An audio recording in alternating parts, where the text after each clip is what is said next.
Hi అండి, అందరికీ నమస్కారం. ఓం శ్రీ మాత్రే నమః. ఓం శ్రీ గురుభ్యో నమః. ప్రతి ఒక్కరూ దేవుడిని పూజిస్తారు. సాధారణంగా ఇంట్లో దీపారాధన చేసేటప్పుడు పూజ గదిలో దీపం వెలిగించి దేవుని మంత్రాలు చదువుతూ పూజలు చేస్తాము. అలాగే దేవాలయానికి వెళ్ళేటప్పుడు దేవునికి కొబ్బరికాయలు తీసుకువెళ్తాము. ఇవన్నీ ప్రతి ఒక్కరూ చేస్తారు. కానీ విశేషమైన పుణ్య ఫలితం తగ్గాలంటే కొన్ని ప్రత్యేకమైన మాలలను తయారు చేసి దేవుని పటాలకు వేసిన దేవాలయానికి తీసుకువెళ్ళి దేవుడికి సమర్పించిన దేవతలు ఎంతో సంతోషించి కోరిన కోరికలన్నీ వెంటనే నెరవేరుస్తారు. దైవానుగ్రహం సులభంగా పొందాలి అనుకునేవారు దేవునికి ఎలాంటి మాటలను సమర్పించాలి, ఏ మాలలను సమర్పిస్తే ఎలాంటి ప్రయోజనాలు కలుగుతాయి అనే విషయాల గురించి ఈ వీడియోలో వివరంగా తెలుసుకుందాం. ముందుగా ఈ వీడియోకి ఒక లైక్ కొట్టి ప్రతి ఒక్కరూ జై శ్రీరామ్ అని ఒక చిన్న కామెంట్ చేయండి. మనకు ఏ కష్టం వచ్చినా ముందుగా వెంకటేశ్వర స్వామిని వేడుకుంటాము. వెంకటేశ్వర స్వామికి అత్యంత ప్రీతికరమైన మాలలో తులసి ఆకులు మాల ఒకటి. తులసిని లక్ష్మీదేవి స్వరూపంగా భావిస్తారు. కాబట్టి తులసిమాలను విష్ణుమూర్తికి సమర్పిస్తే విష్ణువుతో పాటుగా లక్ష్మీదేవి అనుగ్రహం లభిస్తుంది. ఇంట్లో దీపారాధన చేసేటప్పుడు తులసిమాలను మాలగా కట్టి విష్ణుమూర్తి పటానికి వేసి నమస్కారం చేసుకోండి. అలాగే వెంకటేశ్వర స్వామి ఆలయానికి వెళ్ళేటప్పుడు కొబ్బరికాయతో పాటుగా తులసిమాలను తీసుకువెళ్ళండి. అదేవిధంగా తామర పూలను విష్ణుమూర్తికి సమర్పిస్తే విపరీతమైన అష్టైశ్వర్యాలు సిద్ధిస్తాయని నమ్మకం. మల్లెపూలు సువాసనతో కూడి ఉంటాయి. మల్లెపూల మాలలను విష్ణుమూర్తికి సమర్పిస్తే మానసిక ప్రశాంతత కలుగుతుంది. అలాగే కుటుంబంలో సుఖశాంతులు వెల్లివిరుస్తాయి. ఇక అనారోగ్య సమస్యలతో బాధపడేవారు చామంతి పూలను మాలగా కట్టి విష్ణుమూర్తికి సమర్పించండి. మీ కుటుంబం మొత్తానికి దీర్ఘ ఆయుష్ ప్రాప్తిస్తుంది. దీర్ఘకాలిక అనారోగ్య సమస్యలు తొలగిపోయి సంపూర్ణ ఆరోగ్యం లభిస్తుంది. అలాగే చాలామంది ఇళ్లల్లో శుభకార్యాలు సరిగ్గా జరగవు. ఏదో ఒక సమస్య ఏర్పడుతూనే ఉంటుంది. అలాంటి వారు మామిడి ఆకుల తోరణాన్ని విష్ణుమూర్తికి సమర్పించండి. శుభకార్యాలు దిగ్విజయంగా జరుగుతాయి. మీ ఇంట్లో సానుకూల వాతావరణం నెలకొంటుంది. లక్ష్మీదేవి ఐశ్వర్యానికి ఆది దేవత. మన ఇంటిపై లక్ష్మీదేవి ఆశీర్వాదం ఉంటే చాలు, మన ఇల్లంతా కనకవర్షంతో నిండిపోతుంది. కాబట్టి లక్ష్మీ కటాక్షాన్ని సులభంగా పొందాలి అనుకునేవారు ఎర్ర గులాబీ పూలను మాలగా కట్టి లక్ష్మీదేవి చిత్రపటానికి వేయండి. మీ ఇంటి ఆర్థిక సమస్యలన్నీ తొలగిపోయి మీ ఇంటి ఆదాయం విపరీతంగా పెరిగిపోతుంది.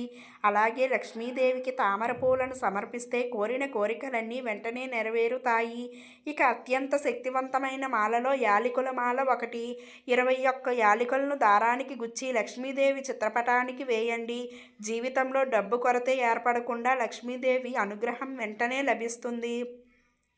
అలాగే ప్రతి శుక్రవారం దీపారాధన చేసేటప్పుడు మట్టి గాజులను దారానికి కట్టి లక్ష్మీదేవి చిత్రపటానికి వేయండి. ఆడవారికి దీర్ఘ సుమంగళి ప్రాప్తి సిద్ధిస్తుంది. మీ భర్త ఆయుష్ పెరుగుతుంది. అలాగే ఏదైనా అమ్మవారి దేవాలయానికి వెళ్ళేటప్పుడు తప్పనిసరిగా నిమ్మకాయ మాలను తీసుకువెళ్ళండి. నిమ్మకాయ మాలను అమ్మవారికి సమర్పిస్తే 7 తరాల ఐశ్వర్యం మీ కుటుంబానికి లభిస్తుంది. కుటుంబంలో ఎలాంటి కష్టాలు ఏర్పడకుండా ఉంటాయి. అదేవిధంగా సన్నజాజుల మాల లక్ష్మీదేవికి సమర్పిస్తే విపరీతమైన ధనాకర్షణ, సంపద పెరుగుదల, అలాగే వ్యాపారంలో లాభాలు చేకూరుతాయి. ఇక అప్పుల సమస్యలతో ఇబ్బంది పడేవారు మల్లెపూల మాలలు లక్ష్మీదేవికి సమర్పించండి. అప్పుల సమస్యలన్నీ క్రమక్రమంగా తీరిపోతాయి. అలాగే లక్ష్మీదేవికి తులసిమాలను సమర్పిస్తే తెలియక చేసిన పాపాలన్నీ నశించి ఐశ్వర్యంతో పాటుగా ఆయురారోగ్యాలు కలుగుతాయి. ఇక శివుడికి పూజ చేసేటప్పుడు భక్తులు వివిధ రకాల మాలలను సమర్పిస్తారు.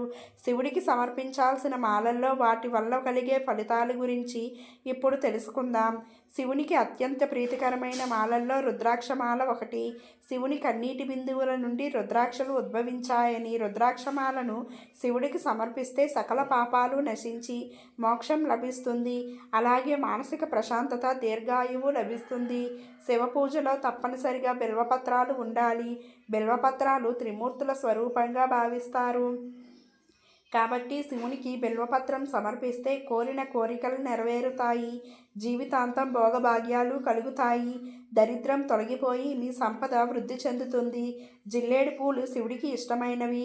జిల్లేడు పూలతో శివుడిని పూజిస్తే మీ కుటుంబ ఆయుష్ పెరుగుతుంది. ఇక శివుడికి అత్యంత ప్రీతికరమైన వాటిలో ఉమ్మెత్తి పువ్వు ఒకటి.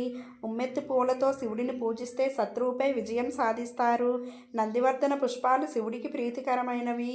నందివర్ధన పుష్పాలను శివునికి సమర్పిస్తే వైవాహిక జీవితంలో సుఖ సంతోషాలు కలుగుతాయి. అలాగే సంతానం లేని వారికి సంతాన ప్రాప్తి కలుగుతుంది. ఇక జాతక దోషాలతో ఇబ్బంది పడేవారు, శని దోషాలతో బాధపడేవారు జమ్మి చెట్టు ఆకులను మాలగా కట్టి శివునికి సమర్పించండి. జాతక దోషాలు తొలగి సుఖ సంతోషాలు లభిస్తాయి. గరికకు చాలా ప్రాధాన్యత ఉంటుంది. గరికమాలను శివునికి సమర్పిస్తే అకాల మృత్యుభయం తొలగిపోతుంది. హిందూ మతంలో గణపతి ప్రథమ పూజ్యులు. సకల శుభాలను ప్రసాదించే దేవుడిగా గణపతిని ఆరాధిస్తారు. గణపతికి సమర్పించాల్సిన మాలలు, వాటి వల్ల కలిగే ఫలితాల గురించి ఇప్పుడు తెలుసుకుందాం. గణపతికి అత్యంత ప్రీతికరమైనది గరికమాల. 21 గరికపోచలను మాలగా కట్టి వినాయకుడికి సమర్పిస్తే ఆ గణపతి వెంటనే ప్రసన్నుడై కోరిన కోరికలన్నీ తక్షణమే నెరవేరుస్తాడు. అలాగే దీర్ఘాయువు, ఆరోగ్యం, ఐశ్వర్యం లభిస్తాయని నమ్మకం. గణపతికి అత్యధిక ఇష్టమైన పూలలో ఎర్రటి మందార పూలు ఒకటి. కాబట్టి మందార పూల మాలను గణపతికి సమర్పిస్తే డబ్బు కష్టాలన్నీ వెంటనే తొలగిపోతాయి. అలాగే వ్యాపారాలు చేసేవారికి అధిక లాభాలు కలుగుతాయి. జాజిపూలు సువాసన భరితంగా ఉంటాయి. జాజిపూల మాలను గణపతికి సమర్పిస్తే కుటుంబంలో గొడవలు ఏర్పడకుండా కుటుంబం అంతా సుఖ సంతోషాలతో జీవిస్తారు. అలాగే మీ కష్టాలన్నీ వెంటనే తొలగిపోయి కోరిన కోరికలన్నీ నెరవేరాలంటే ఆంజనేయ స్వామికి వడమాలను సమర్పించండి. అలాగే శనగలను నానబెట్టి 108 శనగలను దారానికి గుచ్చి ఆంజనేయ స్వామికి సమర్పిస్తే జాతక దోషాలు తొలగి విపరీతమైన అదృష్టం కలిసి వస్తుంది. అదేవిధంగా తమలపాకుల మాలను ఆంజనేయ స్వామికి సమర్పిస్తే మీ పనుల్లో ఎలాంటి ఆటంకాలు ఏర్పడకుండా ప్రతి పనిలో విజయాలు సాధిస్తారు.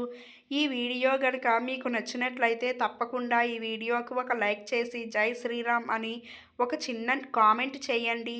అలాగే తప్పకుండా మీ ఫ్రెండ్స్కి ఈ వీడియోను షేర్ చేయండి.